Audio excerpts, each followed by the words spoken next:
to BizBlend podcast listeners, where strategy meets soul and bold ideas they brew into breakthroughs. I'm your host Sana, and today we are diving into this is one of my favorite topics, listeners. This is disrupting boardrooms and career paths right now everywhere. The integration of artificial intelligence (AI), as we know, with emotional intelligence (EQ. We'll explore how this fusion, when guided by neuroscience and conscious leadership, can radically transform the future of work. And listeners, let me introduce my guest to all of you. She is Sonja Price, a powerhouse career strategist, leadership futurist, and also founder of Dynamo Careers.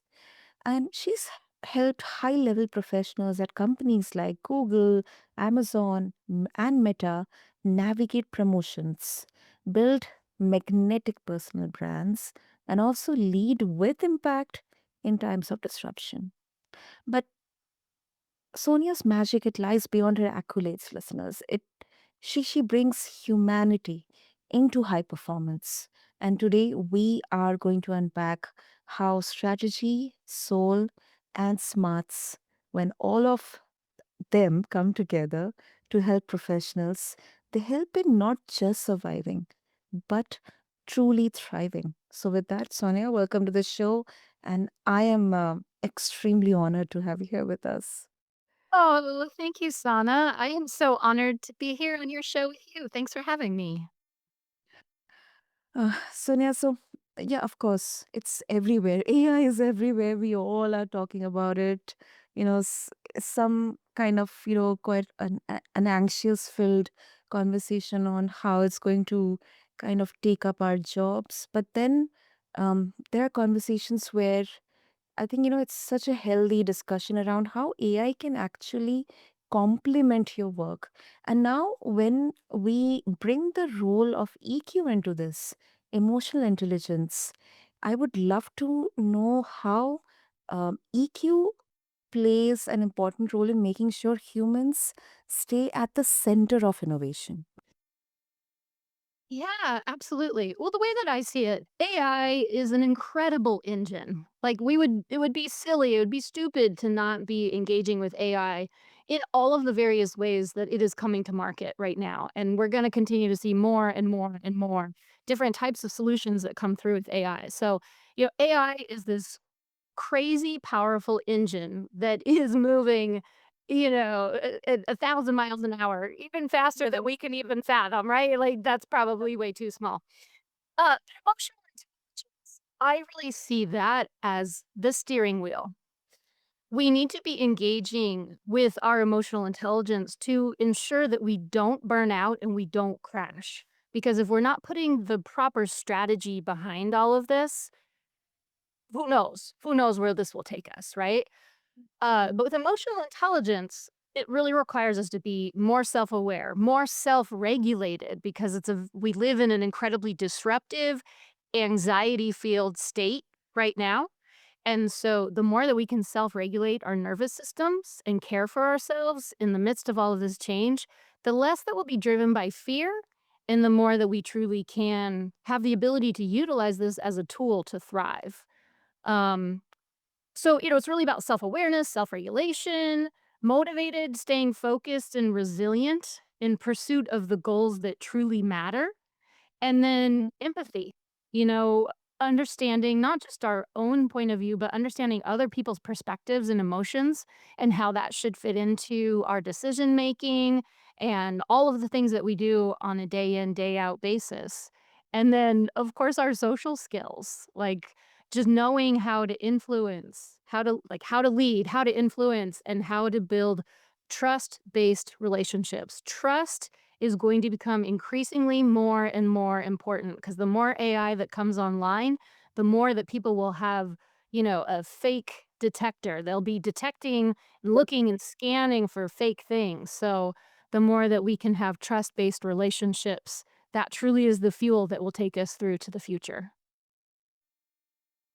And the last part is such an important aspect of this, Sonia. You just hit the nail in there because it's kind of getting very obvious to identify that um, if a content is completely AI based, or it's just, simply copy paste and stuff, or it's having that human element into it. In fact, in messages and conversations happening online, and any type of content that we are seeing right now. So I think that last part, it really hits home for me, and I'm very sure for our listeners as well. And Sonia, do you think most current leaders, they are equipped for this um, emotional agility, or is this a gap we are not addressing fast enough? Well, I think it's a gap that we have not been addressing fast enough, Mhm. and it's been we definitely do have emotionally intelligent leaders, and all of us have some form of emotional intelligence. But in general, even if AI did not exist, I still think that we would have a gap in emotional intelligence skills. So I personally see it as one of the top leadership skills required to really make an effective difference as a leader in a way that you can have greater spanning impact and influence where, you can always be a leader, but what level of leader do you wanna be and what level of impact do you want to have? And in my mind, the more emotionally intelligent you are, the more that you can read situations and understand people, therefore having greater influence. Exactly. And I want to bring in the aspect of energy here.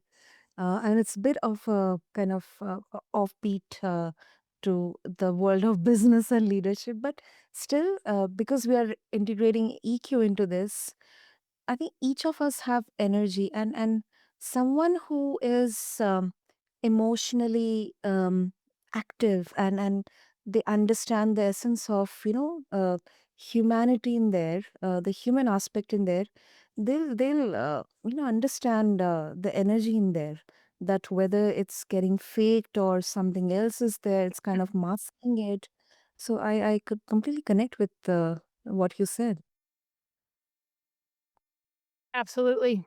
I think authenticity is really a human superpower, and that's something that AI will never be able to replicate. True. And Sonia, also bringing in the element of neuroscience. I mean, gosh, it has revealed so much about how we process uncertainty and change. So, how can professionals leverage this understanding to lead themselves and their teams more effectively in an AI driven world? Yeah, absolutely. We can talk about neuroscience. We can also talk about nervous system regulation, which I think is a really important component and maybe even a precursor to neuroscience because if your nervous system is not calm and regulated, it's very difficult to have the executive functioning in our brains, and that's what we need to have to make the best decisions and think strategically and have rationality behind why we do the things that we do. And when a person's nervous system is jacked up, like high and dysregulated because we constantly have, cell phones and alert systems going off in every which direction, it makes it very difficult for us to be able to keep ourselves calm and also be able to focus and have extreme clarity in what we're doing in that moment. And sometimes it's the small things that might sound small, but it's actually very big. So being able to operate from a calm, grounded, centered place really can make a huge influence and impact on the decisions that each of us make and how we shape and grow our own futures and the collective future together. Totally, totally. And since you bring in the nervous system regulation in there, I think we cannot ignore burnout, especially for leaders or entrepreneurs in here. So I would love to bring in your journey, your story here into the conversation, if it's all right. So Oh, wow. you Yeah. you moved from the corporate America, then the layoffs, and now you are committed to this mission, helping ambitious professionals, to be stay relevant in this ever evolving world, resilient, Mm, and then also we are kind of marked by economic uncertainties. We are seeing layoffs, whether it's triggered by pandemic or recession or uh, AI. So our listeners would love to know that journey. I mean, what made you found Dynamo Careers, and what's your mission here? hmm.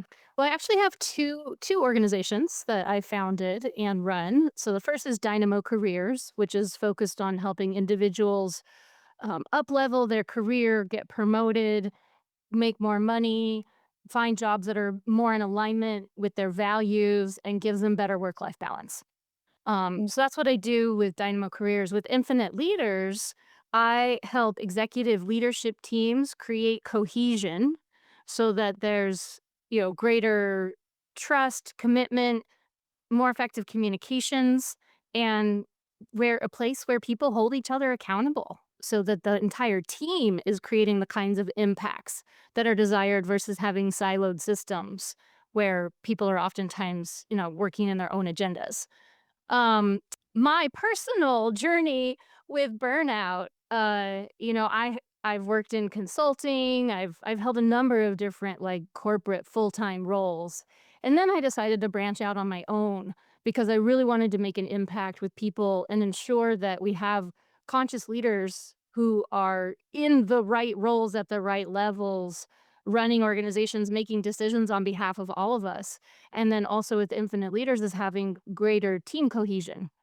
Um, and you were asking me about burnout. It's a real deal. Like, it's a huge epidemic these days. Many people that I talk to are so burnt out that they're not like they may not be working in their most effective way, and the longer that people do this to themselves and allow organizations, allow people inside of organizations to, do it to each other, it is part of a culture.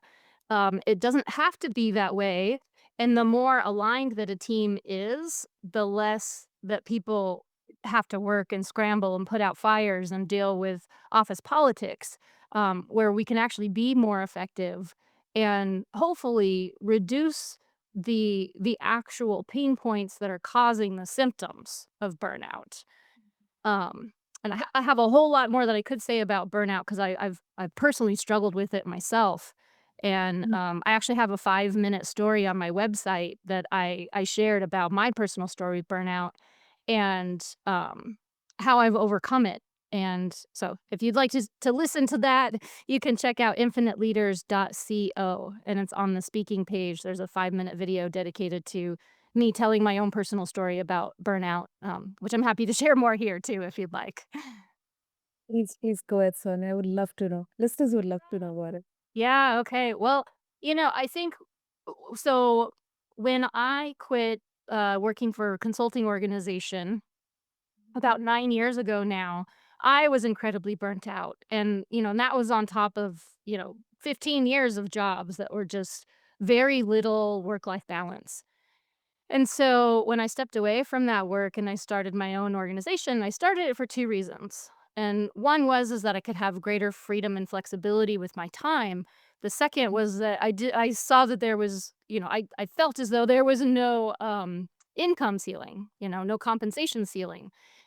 and and what I found was, and I guess I'd love to share a quote by Richard Branson, which is the entrepreneurs are the crazy ones who work 4 times as hard, 4 times as many that work, God, what sorry, I messed up the quote. Um, they work 4 times as hard just so they don't have to work 40 hours a week for someone else or, something like that. And that's true. When you start your own organization, I think that there's a common misconception that you're just gonna get to do client work all the time, or you're going to get to focus on whatever reason that you started the business. But then there's a very rude wake up call that's like, oh no, you're responsible for every single part of the business. You have to do marketing and sales and accounting and taxes and operations and hiring and firing and all of the different things. So Um, I'm so grateful that I started a business and that I've pursued this path. It hasn't been everything that I thought it was gonna be, and in some ways, it's been so much more than I thought it was gonna be, and in other ways, there were just some big surprises about the sheer amount of hard work that is required to be successful in doing your own thing. But I've had to learn how to have boundaries. I've had to learn how to, step away from my computer at a certain time. I've had to learn how to take more frequent vacations. Um, and sometimes I need a personal day just like everyone needs personal days from time to time. And so sometimes you really do just have to clear your calendar and say, I really just need to focus on myself today so that I can be my best again tomorrow. That is so, I mean, I can so much relate to that, Sonia, because um I'm really fortunate that I'm able to see both sides of the coin, being an employee, working directly with founders and owners. Um, but then right now I'm in a place where I am seeing something getting started from scratch, taking that Mhm. to build, to kind of, conceptualized and seeing something, it's kind of growing. It's like a, baby, taking birth and then growing up. So the sheer amount of hard work, focus, dedication, both physically and mentally, I think spiritually as well. It's I think I've such a huge respect for all the entrepreneurs and founders, all the builders out there. Um, I completely agree with you. And yes, it is so essential to take mindful breaks in between, have good sleep, have good diet, movement, and the most Mhm. important part is the emotional Staying connection. hydrated. Yeah, the emotional connection with yourself and your loved ones, because Absolutely. Mhm. and that's where, it's kind of the tricky part, the double-edged one. Like, you cannot ignore your, the thing that you're building. You cannot ignore your business, but then also at the same time, you cannot ignore yourself and your loved ones. So I think that's, something which I believe is a tricky part. Mhm. Yeah. And then Sonia, some critics argue that, integrating EQ into business strategy, it slows down execution. How do you respond to leaders who see emotional intelligence, as a soft skill that interferes with efficiency, all driven by data and output and numbers and stuff? Yeah. Well, I actually don't think of EQ as a soft skill anymore. I actually think that it is very quickly becoming the ultimate leadership hard skill because of the nature of the way that our workforce is changing and the way our markets are changing and what people are looking to for leadership now. Um So, it is one of those kinds of things, like, to truly learn it and integrate it. I mean, anyone can learn it at any point in time, but to integrate it can be a kind of situation where it's a, "Hey, let's slow down now in order to go fast later." Because, we keep saying emotional intelligence, but there is much more beyond that and ancillary to that and cousins of that, right? Because building trust inside of organizations is incredibly important, and if you don't have trust across all various different relationships in an organization, it can become increasingly difficult to actually get things done. When you have inherent trust, people will go above and beyond to help out, to provide information, to keep the ball rolling. When trust is not there, people withdraw, they withhold information, and they can sometimes make it incredibly difficult just to get things done. So, you never want to be working in an environment where it feels like there are people working against each other. Everyone should be working together. And to create an environment of collaboration, it does you have to have things like emotionally intelligent leaders, emotionally intelligent employees. There's got to be trust. There has to be commitment. There has to be accountability. Um, and ultimately having everyone enrolled in a shared mission and vision as much as possible. Now, I know that people work for a job because most people just need to work to make money, but the more that you can show what's in it for people and why should they care and why should they be enrolled in this particular mission, that's super important. And and to have, have harmony in the culture and to have collaboration, like, all of these things have to exist and be working simultaneously together. Absolutely. That's very well said. And Sally, just another kind of extension to this, um, and it's a bit of a flip side that um, if EQ is such a superpower, why are so many emotional intelligent leaders they're overlooked for promotion compared to more aggressive performers? It's still prevalent in workplaces where people or employees who are aggressive, they are very much number driven, number focused. Yeah, he or she is performing. I don't care if he or she has a bad attitude or something, but at least they're giving the output, so it doesn't harm. What would you say to that? Yeah. Well, again, kind of going back, if there is a lack of trust or not an adequate amount of trust inside of teams, then that's when people, you know, withhold or become more competitive, so then it's like when people are have kind of a competitive mentality, oftentimes it's comes from a fear-based mentality where it's like, "Oh, there's not enough resources to go around, so I need to withhold information and hold these resources to myself because maybe I need to use it to my advantage in some sort of way." That's one aspect of it, and sometimes that's conscious and sometimes it's unconscious because I think that in the greater world and environments that we live in, we have to look at, okay, well, who are our models for leadership, and are we taking on some of those same tendencies? And the type of leadership that you're describing or that mentality and that way of being in a work environment where maybe it's more aggressive, more competitive, I definitely see I hope, at least my hope is that that's a way of the past and that we are growing more conscious leaders. Um, it's tough to say that with what I'm seeing in my country's politics and administration right now, but, you know, I I do think that younger generations are much more attuned to the more conscious ways of leadership, and the more that we focus on that and the more that we bring that into the mix, which can include things like having a more diverse leadership team.